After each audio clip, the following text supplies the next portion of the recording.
여러분 안녕하십니까? 사주 장명가 장세진입니다. 장세진 사주TV 채널을 방문해 주신 여러분께 진심으로 감사 말씀을 드립니다. 앞으로도 더 알찬 영상으로 보답하겠습니다. 오늘은 목기운이 많고 적음에 따른 특성과 물상 대처법에 대해서 말씀드리겠습니다. 목기운이 약하신 분들이 들으시면 삶에 많은 도움이 되리라 생각합니다. 본론에 앞서 장세진 사주TV의 구독자가 아니신 분들은 화면 아래에 있는 빨간색 구독 버튼을 눌러주시면 저에게 큰 힘이 됩니다. 그럼 오늘의 사주 브리핑 시작합니다. 목을 이해하기 위해서는 나무를 비교하면서 관찰하면 대체적으로 이해가 빠릅니다. 즉, 새싹이 대지를 밀고 나오는 것, 그리고 마라톤 선수가 출발선에서 막 출발 신호를 받는 것과 같다고 이해를 하시기 바랍니다. 어떤 것이든지 시작을 하는 마음으로 설렘을 갖고 출발을 하는 것인데요. 이것이 목의 특성이라고 해석할 수 있습니다. 그렇기 때문에 목으로 태어난 사람은 출발선에서 뭔가 좋은 일이 생길 것만 같은 기대 심리를 갖고 세상에 머리를 내미는 것과 같은 것입니다. 음양의 원리에 의해서 구분되는 양목과 음목 중에서 양목의 특성을 살펴보겠습니다. 양목의 심리는 얼른 꼬린 지점에 도달하고자 하는 마음입니다.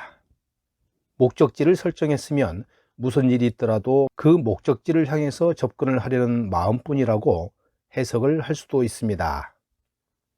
그렇기 때문에 중간에서 장애가 발생하게 되면 좌절도 함께 하는 현상이 나타나게 됩니다. 순탄하게 나아갈 것이라고 생각을 했던 마음에 상처를 입게 되는 것이지요. 그러한 이유로 목의 표면적인 구조는 앞으로만 내달리는 어린아이와 같은 모습을 하고 있습니다. 이것을 천간에서는 갑목이라고 부르는데요. 갑목은 항상 선두를 희망하고 앞으로 돌진하는 돌격대와 같은 느낌을 갖게 됩니다. 서두르는 마음과 멈추지 않으려는 마음이며 엉덩이가 땅에 닿지 않는 상태이기도 해서 조바심으로 뭉쳐진 성분이기도 합니다. 이러한 양목의 특성은 시시각각으로 변화를 추구하며 제자리에 머물러 있지 않고 끊임없이 움직입니다. 마치 시계의 침과 같은 모양이기도 한데요. 오로지 앞으로만 나아가는 시계의 바늘은 목의 성분을 닮았다고 하겠습니다. 다음에는 음목의 특성입니다. 음목의 심리는 앞으로 가면서도 결실을 생각하게 되는데요. 이것을 천간에서는 을목이라고 부릅니다.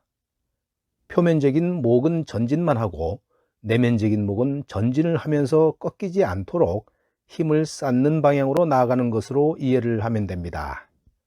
즉, 표면적인 목이 가느다란 나무의 새싹으로 생각을 한다면 내면적인 목은 그 싹에 힘을 붙여서 비바람에서도 꺾이지 않고 계속해서 성장하는 것이라고 할 수 있습니다.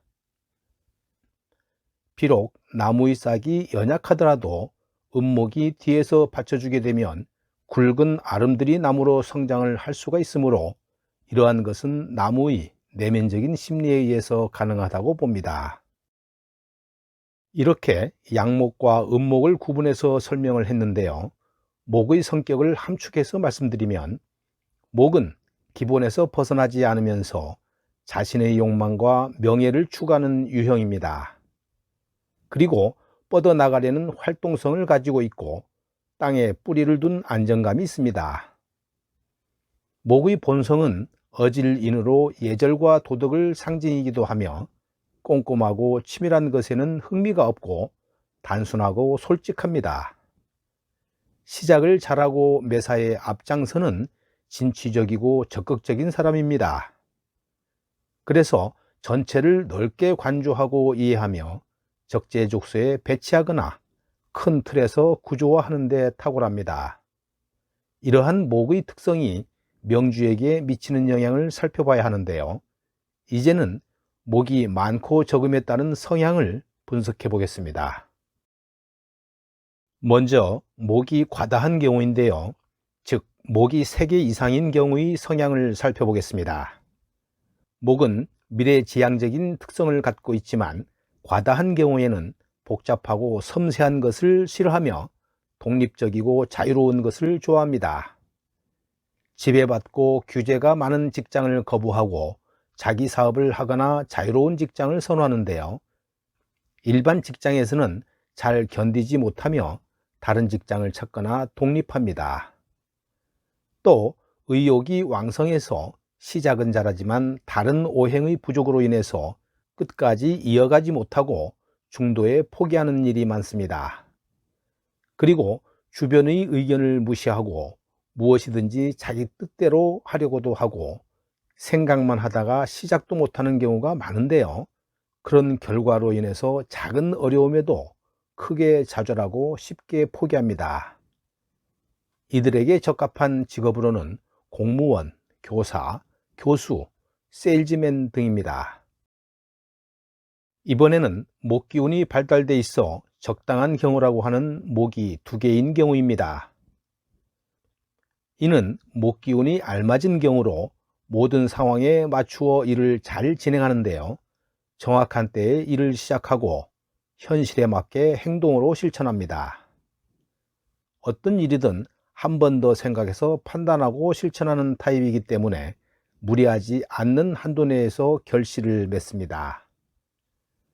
적당한 의욕을 가지고 있으며 주변의 도움 또한 받을 줄도 알고 자신감과 명예욕이 있으며 대인관계가 무난하여 적응력이 빠릅니다.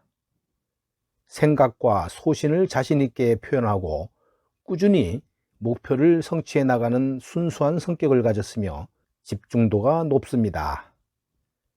아이들이 하고 싶은 것을 할 때에 주의를 신경 쓰지 않듯이 목표가 정해지면 어려움에 흔들리지 않고 꾸준히 노력합니다.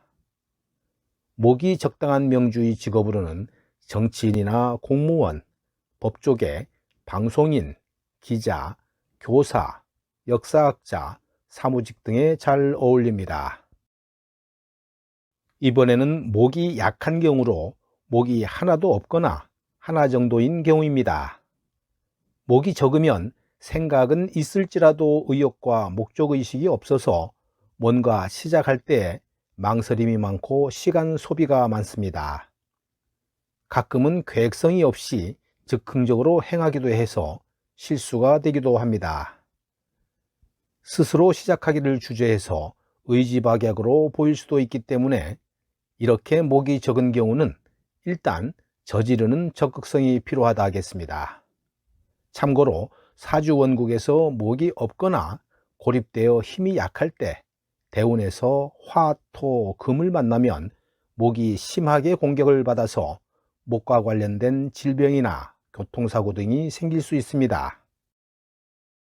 목이 없거나 부족할 때 목의 기운을 북돋아주는 사주학적 물상대체법을 사용합니다. 방향적인 기운을 받는 방법으로는 이사를 하고자 할 때 사는 곳에서 동쪽 방향으로 이사를 하는 게 좋고요. 대인관계에서는 목이나 목을 생해주는 수기운이 강한 사람들과 함께 지내거나 자주 만나는 것도 좋습니다. 식사는 밥에 보리쌀을 섞어 먹고 매실이나 귤과 같이 신맛 나는 과일이나 음료수를 즐겨 먹는 것이 좋습니다.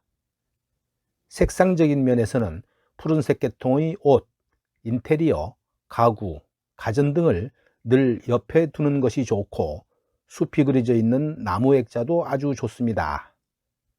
잠을 잘 때에는 머리는 동쪽으로 하고 앉을 때도 동쪽으로 향하여 앉으면 잠도 잘 자고 머리가 맑아집니다. 아침에 일찍 일어나 숲이 있는 곳에서 운동을 하면 목의 기운을 돋울 수 있고요. 화가 날 때는 참지 말고 오히려 화를 내거나 운동을 해서 발산하는 것이 좋습니다. 숫자를 사용함에 있어서도 핸드폰 번호나 차량 번호, 비밀번호 등 3이나 8을 선택하는 것이 좋고요. 이사를 하거나 인테리어를 할 때 문과 창문 방향을 동쪽으로 하는 것이 목기운을 맞이하기에 좋습니다. 나무로 만들어진 책상과 의자를 사용하는 것을 권하고요. 목기운이 들어간 별명을 만들기도 하고 호를 가지거나 개명하는 게 좋습니다. 오늘 영상은 여기까지 하겠습니다. 나가시기 전에 구독, 좋아요를 눌러주시면 영상 제작에 큰 힘이 됩니다. 그럼 다음에 더 좋은 영상으로 찾아뵙겠습니다. 여러분 감사합니다.